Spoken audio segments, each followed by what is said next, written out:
पीले दांत वाली बहू। रंजना कभी ब्रश नहीं करती थी। उसे कितनी बार उसके माँ बाप ने डांटा, लेकिन उसका कोई असर उस पर होता ही नहीं था, जिस कारण से उसके दांत पीले पीले हो जाते हैं। शादी के बाद। अरे बहू, वैसे तो तुझ में कोई कमी नहीं है, पर तेरे दांत इतने पीले कैसे हैं बेटा? कैसे मतलब? कोई सर्जरी थोड़ी ना कराई है। वो तो क्या है ना, मैं ब्रश नहीं करती थी तो पीले हो गए। अब क्या करूं? आप कहें तो लाल करवा लूं या फिर काले? यार ये क्या है, क्यों माँ से लड़ रही हो? लड़ रही हूँ? अरे मैं लड़ रही हूँ या ये बोल रही है कि दांत पीले हैं, पीले। अरे तपस्या थोड़ी ना की है इन्हें पीले करने के लिए। बकायदा ब्रश नहीं किया है 20 साल तक, तब जाकर। छी, कैसी बात कर रही हो? ये उस वक्त तो पीले नहीं थे जब हम लोग तुम्हें देखने आए थे।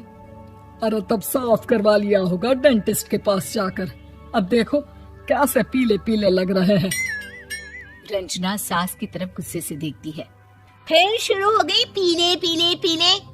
अरे पीले तो तब भी थे जब मेरे हाथ का रसगुल्ला उड़ा उड़ा कर खा रही थी और बोल रही थी, लड़की नहीं गुणों का खजाना दे रहे भाई साहब आप।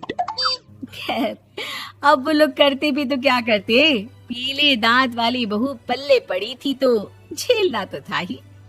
एक दिन कीर्तन में रंजना गाना गा रही थी। अरे कमला बहन, माँ का द्वार है, यहाँ तो सब शुद्ध होकर आते हैं, फिर अपनी बहू को ब्रश भी नहीं करवाती तुम। दूर से पीले पीले दांत भक्ति में बाधा उत्पन्न कर रहे हैं। अरे कोई 2 साल के बच्चे थोड़ी ना लेकर आई हूँ मैं बहू बनाकर। अच्छी खासी लड़की है, अरे कैसे करवाऊं ब्रश? ये तो उसे खुद करना चाहिए ना। अब माँ बाप तो इसके जैसे तैसे निपटा दिए, ये नहीं सोचा कि सास कैसे संभालेगी। सास बहू को लेकर घर आ जाती है, लेकिन सोच लेती है कि अब इसे लेकर कहीं नहीं जाएगी। अगले रोज बहू कहती है, अरे क्या हो गया, मंदिर नहीं जाना क्या? कीर्तन का वक्त हो रहा है। मेरी मधुर वाणी से कान्हा जी जागते हैं और सोते हैं। आप तो जानती है ना उनकी भक्ति में कितना मन लगता है मेरा। वो क्या है ना, तबीयत ठीक नहीं लग रही है मेरी, आराम करूंगी मैं। तबीयत ठीक नहीं लग रही? अभी तो मिथुन के गाने पर नाच रही थी आप, और अब बोल रही है कि तबीयत ठीक नहीं लग रही। अरे भक्ति में मन लगा लो सासू माँ, ऊपर जाना है, क्या मुंह दिखाओगी आप? हाँ? सास को बहू की बात पर गुस्सा आ जाता है। मैं क्या मुंह दिखाऊंगी, इसकी चिंता तो ना कर, समझी? अपने मुंह की चिंता कर, जो ये पीले पीले दांत लेकर हर जगह पहुंच जाती है। पता है लोग कितना मजाक बनाते हैं। ना जी ना, मैं नहीं जाना कहीं तेरे साथ। तो ये बात है। कोई ना, मत जाओ, मैं अपने कमरे में ही बैठकर भक्ति कर लूंगी। ऊपर वाला दांत थोड़ी ना देखता है, मन देखता है, भावना देखता है। और अरे बस बस, तू सब कुछ दिखा, बस ये सफेद चमकदार दांत ना दिखाना किसी को, है? जा यहाँ से। बहू को सास की बात का कोई फर्क नहीं पड़ता, वो तो जैसी थी वैसी ही रह जाती है। सुबह नहाकर किचन में खाना बनाना, फिर खाना खाना, कीर्तन भजन करना और सो जाना। एक दिन, माँ जी मैं सहेली के घर जा रही हूँ, शाम को लेट आऊंगी। हाँ हाँ तो जाना, मैंने कौन सा तेरी आरती करनी है घर पर बैठकर। रंजना सहेली के घर जाती है, जहाँ वो पार्टी में जाने की तैयारी कर रही होती है। अरे शिखा, कहाँ जाने की तैयारी कर रही है? मैं गलत वक्त पर आ गई क्या? अरे नहीं यार, उल्टा सही वक्त पर आ गया। मैंने ये साड़ी और ज्वेलरी निकाली है यार, शाम को इनके ऑफिस की एक पार्टी में जाना है। बताना कैसा लग रहा है ये सब? नहीं यार, इस ड्रेस के साथ तो वो वाली ज्वेलरी अच्छी लगेगी। हाँ हाँ सही बोल रही है, मैंने ध्यान ही नहीं दिया।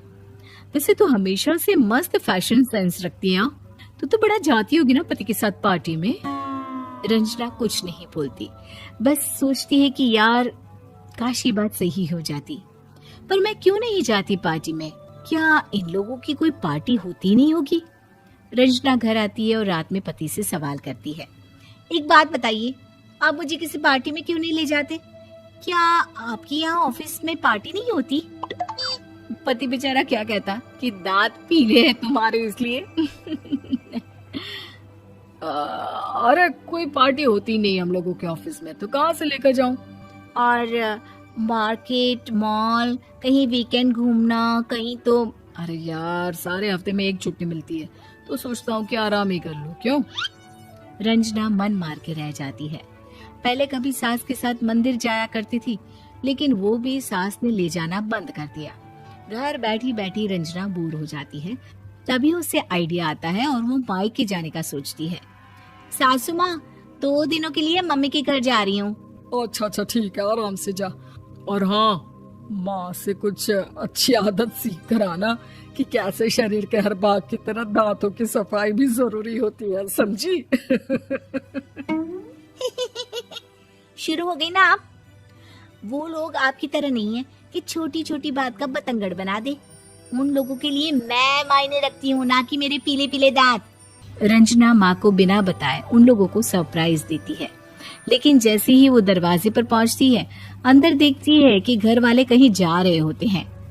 अब माँ, काश रंजना दीदी के दांतों वाली प्रॉब्लम नहीं होती, तो वो भी हम लोगों के साथ चलती ना बुआ जी की बेटी की शादी में।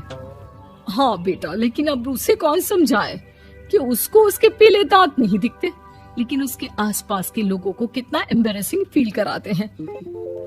मुझे तो कितनी बार उसके स्कूल की टीचर ने शिकायत की कि उसके साथ कोई लड़की बैठना भी नहीं चाहती, और ना ही कॉलेज में कोई उससे बात करना चाहता था। लेकिन पता नहीं क्यों उसे ये बात समझ में ही नहीं आती। कोई कमी नहीं है उस लड़की में, बस यही कि दांत पीले हैं। वो तो भला हो जीजा जी और उनकी माँ का, जो दीदी को जैसी है वैसे ही रखा हुआ है। रंजना को अपने घर वालों की बात सुनकर बहुत दुख होता है। वो सोचती है कि वो क्या करे, लेकिन फिर वो सीधा डेंटिस्ट के पास जाती है, अपने दांत चमकाती है और कसम खाती है कि वो रोज ब्रश करेगी। अरे क्या हो गया?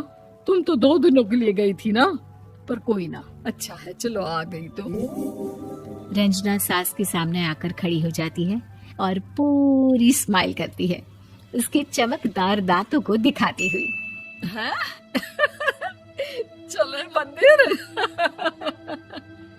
माँ, मुझे माफ कर दीजिए, मैंने आप लोगों को बहुत एम्बैरेसिंग फील करवाया। मैं आज से रोज ब्रश करूंगी।